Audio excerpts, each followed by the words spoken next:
Market లో invest చేసి మీ డబ్బులు డబుల్ చేసుకోవాలనుకుంటున్నారా? సుందరరామిరెడ్డి గారి లైవ్ సెమినార్ కి అటెండ్ అవ్వండి.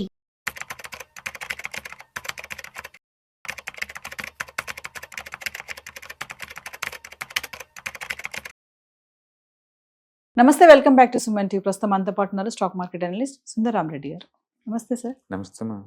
సార్, మనం పెద్ద పెద్ద కంపెనీస్ చూస్తూ ఉంటాం కదా, రిటర్న్స్ అనేవి చాలా బాగుంటాయి. అంటే హీరోస్లా అంటారు వాళ్ళని. మరి అలాంటి కంపెనీస్లో హీరో నుంచి జీరో వరకు వెళ్ళిపోయినటువంటి ఏదైనా కంపెనీ ఉంటే దాని గురించి ఒక స్టోరీ ఈరోజు. డెఫినెట్గా అండి, బిజినెస్ అంటేనే అన్సర్టనిటీ ఎన్విరాన్మెంట్లో ఆపరేట్ చేస్తూ ఉంటారండి. అండ్ మనం చూసాం, మన కళ్ళ ముందు ఎంతో మంది బిజినెస్ పీపుల్లే జీరోలు అవుతూ ఉంటారు. అంటే కంపెనీస్ కూడా జీరో అయ్యే ఛాన్స్ ఎక్కువ ఉంటుంది. లైక్ హ్యూమన్ లైఫ్ సైకిల్ కనుక ఎలా ఉంటుందో, లైక్ బర్త్, యంగ్, తర్వాత ఓల్డ్ ఏజ్, డెత్, ఇలా ఎలా రీసైకిల్ ఉంటుందో కంపెనీస్ కూడా ఏంటంటే ఓవర్ పీరియడ్ ఆఫ్ టైంలో మోరాలెస్ అదే సైకిల్ ఫాలో అవుతూ ఉంటుంది. Startup company, growth company and maturity company. Maturity రాగానే మళ్ళీ యంగ్ అవటం కోసం వాళ్ళు ఏదో ఒక ఫీచర్స్ యాడ్ చేస్తూ ఉంటారు.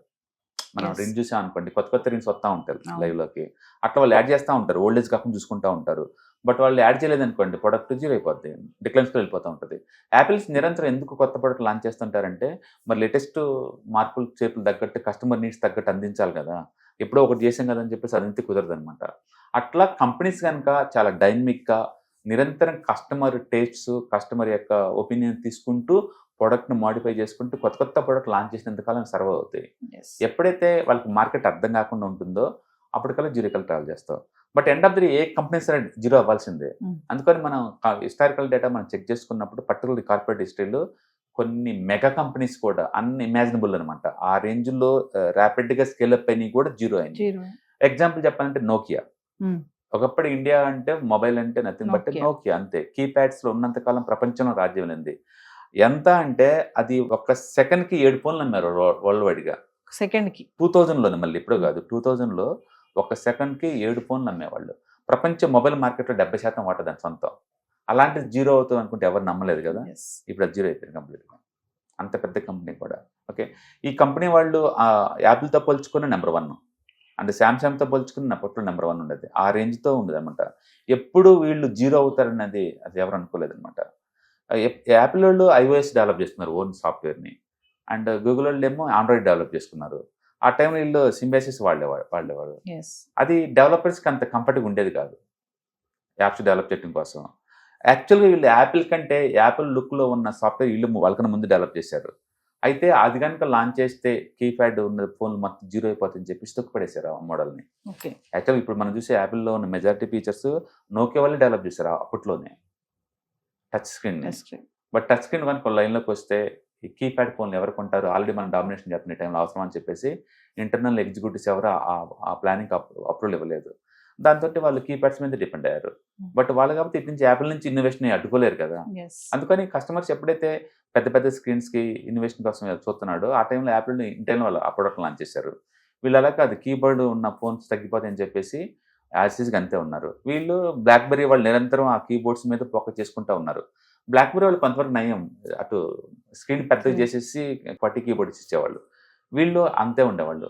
తర్వాత ఏంటంటే వీళ్ళకి సాఫ్ట్వేర్ మీద డ్రాబ్యాక్ అర్థమైపోయి మైక్రోసాఫ్ట్తో టై అయిపోయారు తప్ప కొత్తగా ట్రై చేయలేదు. ఈవెన్ మైక్రోసాఫ్ట్ వచ్చిన తర్వాత వీళ్ళ సాఫ్ట్వేర్కి ఇంకా వర్స్ట్ అయ్యారు వీళ్ళు. బట్ అప్పటికే ఆండ్రాయిడ్ తోటి గూగుల్ వాళ్ళు టాప్లోకి వెళ్ళిపోతున్నారు. అండ్ యాపిల్ వాళ్ళు ఐఓఎస్ తోటి వాళ్ళు ముందుకు వెళ్ళిపోతున్నారు. అండ్ వీళ్ళకి ఇంకా కొత్తగా ఏమీ అవ్వలేదు అనమాట. అప్పటికే మొబైల్లో యాపిల్ సాఫ్ట్వేర్ తోటి, ఆండ్రాయిడ్ సాఫ్ట్వేర్ తోటి ఈ మైక్రోసాఫ్ట్ వాడేది చాలా తగ్గిపోయారు. అంత యూజర్ ఫ్రెండ్లీ కదా కాదు మైక్రోసాఫ్ట్లో కూడా.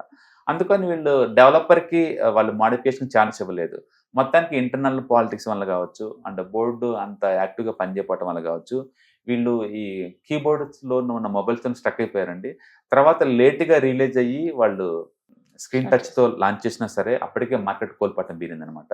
ఒక్కసారిగా మార్కెట్ స్లోగా జీరో అయిపోయింది. ఇవాళ నోకియా అనేది మనం అంటే 20 years బ్యాక్ ఉన్న వాళ్ళతో మనం మాట్లాడుకోవటం తప్ప కొత్త జనరేషన్కి అలాంటి కంపెనీ ఒకటి ఉన్నట్టు కూడా ఎవరికి తెలియదు అనమాట. చివరికి అదే కంపెనీని మైక్రోసాఫ్ట్ వాళ్ళు కొనేసారు అనమాట.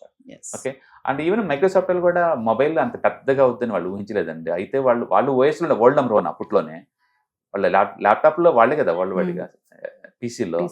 బట్ మొబైల్ ఇంత పెద్ద రివల్యూషన్ వచ్చేసి మొబైల్ ఇంటర్నెట్ని డామినేట్ చేస్తాను ఎప్పుడు అనుకోలే వాళ్ళు.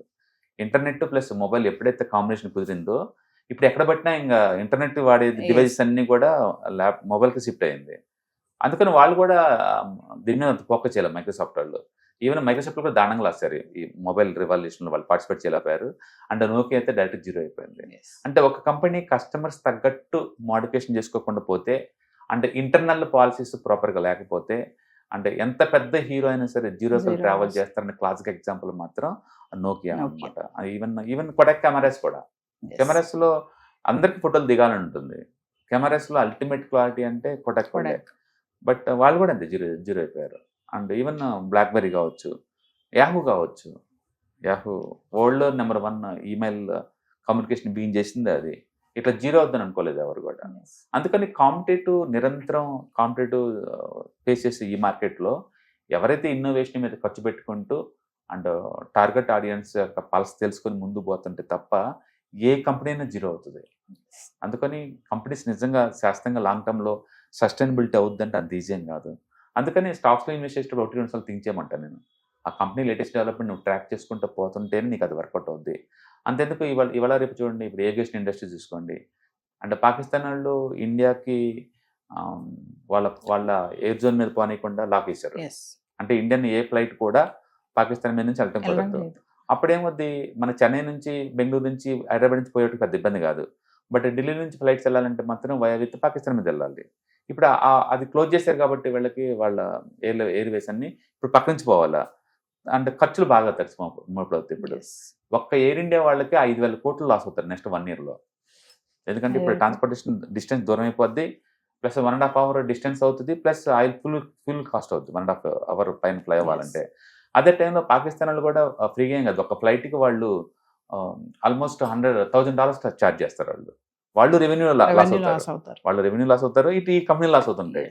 ఇప్పుడు మనం ఇప్పటిదాకా ఈ ఫ్లైట్ బాగుంది, వీళ్ళ కంపెనీ బాగుంది అనుకున్నప్పుడు సడన్ గా ఈ 5,000 crores అని ఖర్చు తెలియదు కదా, నేను నుంచి కదా అర్థమయ్యేది వీళ్ళకి.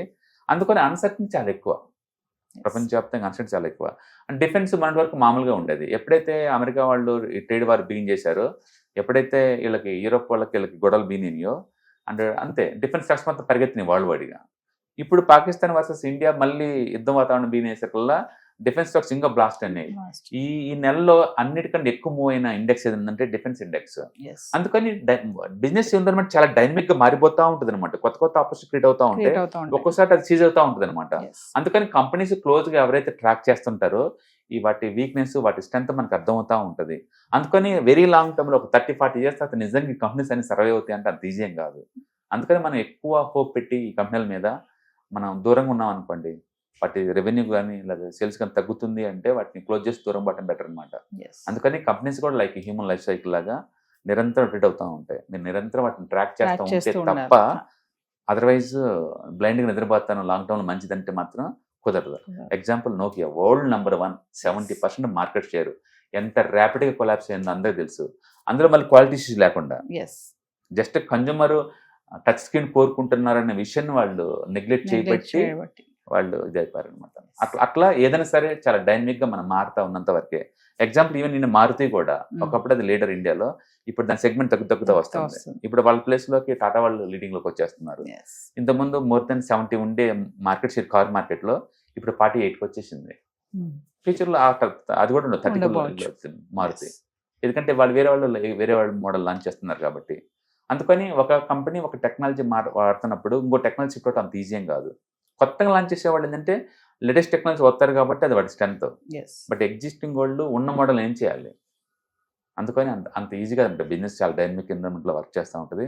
క్లోజ్గా ట్రాక్ చేసే వాళ్ళే ఈ స్టాక్స్లో ఇన్వెస్ట్ చేయడం better. Thank you. Hi, 1 day class room ఎన్విరాన్మెంట్లో ఆఫ్లైన్ వెబినార్ జరగబోతుంది. అండ్ ఇంట్రెస్ట్ ఉన్న పార్టిసిపెంట్స్ ఈ కింద స్క్రోల్ అవుతున్న నెంబర్కి రింగ్ చేసుకొని సీట్ బుక్ చేసుకోండి. దీంట్లో ETFs, index funds and mutual funds మీద completely and hand holding experience మీకు ప్రొవైడ్ చేయబడుతుంది.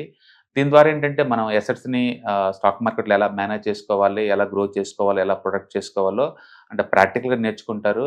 అండ్ మీ ఇప్పటి వరకు మనం ఆన్లైన్లోనే మీరు అటెండ్ అవుతున్నారు. ఇక నుంచి మీరు లైవ్లో క్లాస్ రూమ్ ఎన్విరాన్మెంట్లో నేర్చుకునే ఛాన్స్ దొరుకుతుంది. కాబట్టి ఇంట్రెస్ట్ ఉన్న పార్టిసిపెంట్స్ కింద స్క్రోల్ అవుతున్న నెంబర్కి పింగ్ చేసి సీటు రిజర్వ్ చేసుకోండి. Thank you.